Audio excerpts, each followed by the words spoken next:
Si të kurseni 30 deri në 40% të energjisë elektrike duke përdorur kondicionerin gjatë gjithë ditës.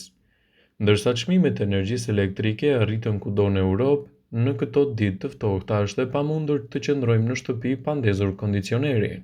Nëse jeni të vendosur të kurseni më shumë, atëherë do të jetë më e mira të mendoni edhe për ventilimin e ajrit në dhomat tuaja.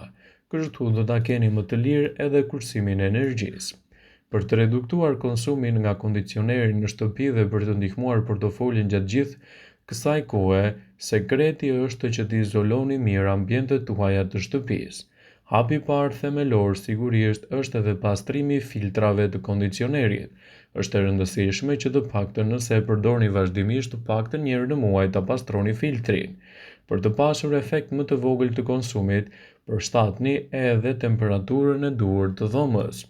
Izoloni ambientet, mbyllni dyert dhe mbani kondicionerin aq sa nevojitet për të ngrohur gjatë kësaj situate.